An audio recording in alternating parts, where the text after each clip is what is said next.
Use PDF2QBO to convert PDF to QBO, Web Connect, and import into QuickBooks. Start PDF2QBO converter and open a PDF file.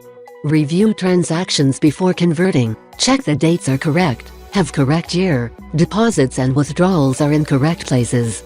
Set INTU.BID number to match your bank or use a default value. Set the account ID number and the account type. For multiple accounts, use a different account ID for each account.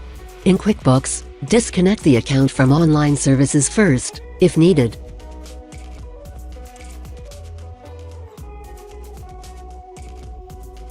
To import a QBO file, select File, Utilities, Import, Web Connect, select Created QBO file, and select an existing account to import transactions.